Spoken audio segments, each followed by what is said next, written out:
Bon, du coup, je sais pas si vous êtes au courant, mais il y a une polémique autour de Polska, qui est une influenceuse. Aussi, je crois qu'elle est surtout connue pour avoir un gros compte OnlyFans ou un truc du genre. Euh, et en fait, elle est allée manifester avec une autre influenceuse qui s'appelle Toutatis contre la réforme des retraites. Et sur Quotidien, ils se sont un peu foutus de sa gueule. Bon, je vais vous laisser ses propos directement, ce sera mieux que si je vous le raconte.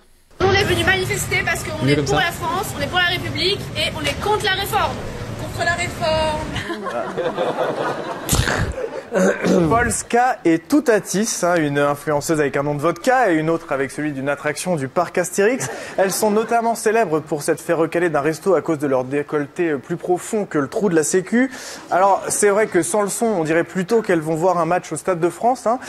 Mais non, elles étaient bien allées manifester à République à Paris. Et comme dans une manif, chacun a ses atouts, Polska et Toutatis, elles étaient venues avec leur slogan. Paris en colère! La France en colère! Réforme contre la réforme! Réforme contre la réforme! Voilà, d'aucuns diraient qu'en face, le gouvernement fait une réforme désormais pour la forme. Et voilà. Alors on dira ce qu'on veut, au moins elles étaient à la manif. Et finalement, avec leur story, on a aussi une autre vision de ces rassemblements que celle de BFM ou CNews. Parce que visiblement, elles étaient quand même plus proches de poser une taille que de cramer une poubelle.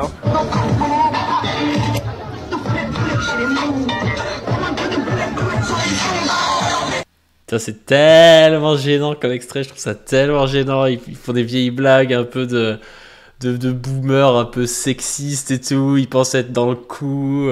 Alors que eux, par contre, ils se bougent pas plus le cul que ça pour aller manifester et tout. Et pour le coup, Polska et Toutatis, moi je les suis pas. Moi je sais pas ce qu'elles font habituellement, mais pour le coup, elles sont pas critiquables, quoi. Elles font un truc, elles ont une communauté en plus qui est sûrement pas la communauté la plus politisée du monde, donc c'est très bien qu'elles arrivent, qu'elles fassent la manif, qu'elles aient leur petit slogan et tout.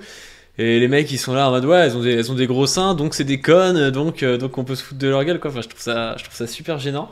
Et en plus de ça, ils ont pris une grosse PLS parce qu'après Polska a répondu. Et moi j'ai été impressionné par son discours. Parce que pour le coup, elle pourrait faire bimbo et tout, on pourrait facilement la préjuger comme s'en foutant de la politique. Et en fait, son discours, il est vraiment pas mal, je trouve. Il était assez abouti. Déjà, elle a fait un message comme ça. Elle a marqué hashtag les formes contre la réforme, influenceuse, mais avant tout citoyenne française. Je me dois d'utiliser ma notoriété pour influer les jeunes à manifester pour défendre nos droits.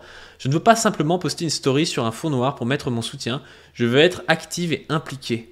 Ça c'est bien parce que c'est vrai que souvent les influenceurs connus ils mettent une petite story avec un drapeau de l'Ukraine qui leur coûte rien et puis ils font genre que ouais c'est bon ils ont fait leur truc. C'est souvent assez léger comme engagement, quoi. Donc là elle va dans la rue et tout. Elle dit être influenceuse ne signifie pas être écervelée ou non engagée, au contraire il est important d'accepter le soutien de tous, peu importe leur profession ou leur statut social. C'est seulement en se mobilisant ensemble que nous pouvons faire entendre notre voix et apporter des changements concrets. Je remercie tous les journalistes et députés qui ont soutenu notre engagement en dépassant les préjugés superficiels tels que les faux ongles et les fesses refaites. Contrairement à certains médias sexistes et misogynes, continuons à agir et à nous mobiliser ensemble pour défendre nos droits. Elle avait fait un peu ça dans une vidéo. Ouais, je trouvais que c'était plus abouti dans sa vidéo. Qui me disent Popo, va vite voir, t'es passé sur le quotidien par rapport à la manif que t'as fait. Du coup, je me suis dit bon je vais aller voir qu'est-ce qu'ils disent sur moi. Au début, je vous avoue que j'ai été naïve et je pensais qu'ils allaient faire une chronique sur le fait que deux influenceuses qu'on n'attendait pas forcément voir manifester manifestent. Donc je pensais qu'ils allaient dire plutôt du bien de nous. Mais la naïveté me tuera un jour. Je vais vous mettre le passage, attendez. On est pour la France, on est pour la République et on est contre la réforme. Contre la réforme. Polska et Toutatis, une influenceuse avec un nom de vodka et une autre avec celui d'une attraction du parc Astérix. Elles sont notamment célèbres pour s'être fait recaler d'un resto à cause de leur décolleté plus profond que le trou de la sécu. Putain, mais c'est tellement l'image, ces gars-là, de la bourgeoisie qui se croit un peu progressiste, mais qui n'arrive pas à cacher son inconscient de mépris de classe et de sexisme dégueulasse. Alors, c'est vrai que sans le son, on dirait plutôt qu'elles vont voir un match au Stade de France. Ok, alors je vais m'intéresser directement à toi, Yann Barthès, parce que je ne connais pas le nom de ton chroniqueur aux cheveux gras.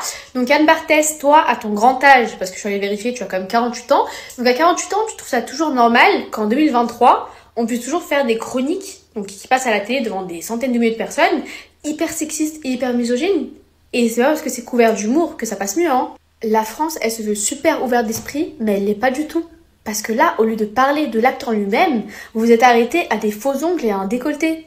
Après, je veux bien que le slogan, ce soit pas le slogan le plus banal qui existe. Mais à un moment donné, je pense que chacun manifeste comme il veut. Il y en a qui manifestent en brûlant des voitures, en cassant des choses, il y en a en chantant, il y en a en dansant, il y en a avec des panneaux, avec des phrases encore plus choquantes que notre slogan. Donc à un moment donné...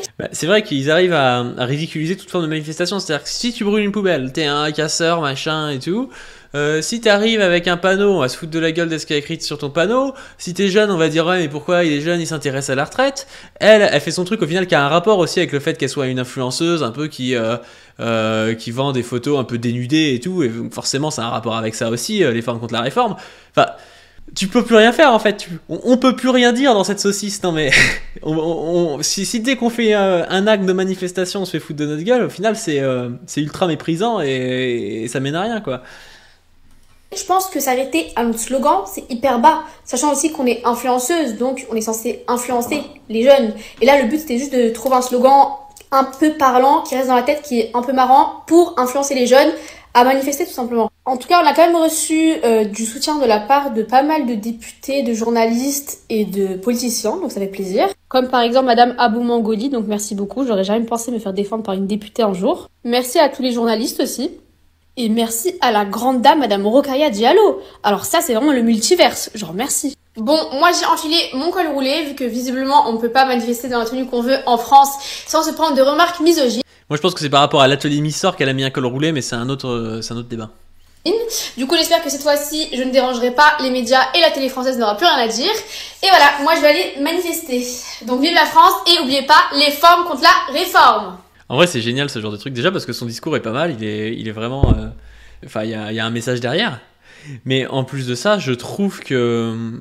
En fait, elle crée une scission entre la télé, elle, influenceuse, et donc son public, entre la télé et son public, alors que c'est justement ce qu'on voit actuellement, où on voit les médias et les journalistes qui défendent Macron bec et ongle en nous expliquant que voilà, le mouvement social c'est la violence, tout ça, et donc on a des jeunes qui pourraient être un peu perdus là-dedans, qui pourraient facilement se laisser berner par le discours médiatique. Elle arrive en disant ouais en fait les gars à la télé c'est des tocards et tout, et puis moi je vais manifester, et en fait c'est super bon aussi pour ses abonnés, pour les gens qui la suivent, ça peut être intéressant, hein, sincèrement c'est intéressant. Et il y avait Nicolas Framont qui avait réagi à ça, et je trouvais ça assez juste ce qu'il disait. Il disait encore une fois, Yann Barthès et sa clique sont renvoyés à ce qu'ils sont, une coterie de sous-bourgeois camés au premier prix de classe au sexisme. Rappelons qu'ils ont déroulé le tapis rouge à PPDA accusé d'agression sexuelle par des dizaines de femmes. Non mais ouais, c'est ça, les mecs... on voit très bien que dès qu'il y a un intérêt de classe différent, ils agissent pas pareil par rapport aux gens, quoi. On voit très bien que c'est un média de classe quand même. D'ailleurs, ça peut être mis en rapport et en contradiction avec la tribune des influenceurs. C'est-à-dire qu'on voit que Polska arrive et elle, alors qu'on l'attendrait pas forcément là, elle s'implique dans le mouvement contre la réforme des retraites, même qui va plus loin, hein, contre la classe bourgeoise néolibérale en général, quoi. Même si je sais pas si elle le co-sortise à ce point-là, j'en sais rien. Alors que de l'autre côté, on a eu cette histoire là avec tous les influenceurs qui ont été un peu pris la main dans le sac en train de faire une pétition, je crois, ou une tribune, voilà. 150 personnalités des réseaux sociaux dénoncent les dérives d'une minorité qui se croit tout permis et demandent aux députés de comprendre, protéger, faire grandir leur modèle économique, alors qu'une proposition de loi encadrant leur activité doit être examinée la semaine prochaine. Et il y a Squeezie, Cyprien, Juste Riyad, qui incite à ne pas casser leur modèle, qui est un modèle quand même extrêmement lucratif, qui est un modèle qui permet des fois de vendre de la merde à des jeunes et tout. Voilà, c'est pas très très très éthique. Et eux, en pleine réforme des retraites, on les entend pas sur la retraite, alors que ça touche la majorité de la population, qui sont les gens qui les soutiennent, leurs abonnés et tout. Eux, McFly, Squeezie, Cyprien et tout, Sananas, on les entend pas sur la retraite. Par contre, ils viennent défendre bec et ongle leur petit modèle de petits influenceurs qui se fait 20 000 € par mois sur le dos de leurs abonnés. Et je trouve que ça montre bien la différence entre Polka, qui méritait pas du tout de se faire cracher à la gueule à la télé, et eux qui mériteraient peut-être plus de se faire cracher dessus par les gens, parce que voilà, encore une fois, ça représente ils représentent une genre de parasitisme dans la société quand même. Moi je dis pas qu'ils font aucun travail, mais ils font un travail qui est relativement facile, pour lequel ils gagnent énormément d'argent. En fait, c'est un peu comme les stars du foot, si vous voulez. Ils récoltent énormément d'argent qui sont dans l'industrie du foot et qui sont au final de l'argent qui est extorqué de la plus-value de tous les travailleurs qui font partie du système du foot. Par exemple, les mecs qui font le stade, les gars qui font la pub et tout. Et à la fin, t'as quelques personnes qui se partagent la plus grosse part du gâteau, quoi. Eux c'est un peu pareil, quoi.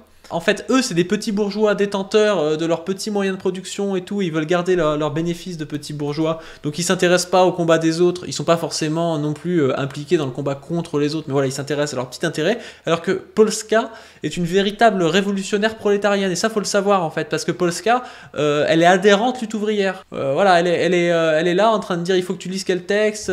C'est des choses très poussées, hein.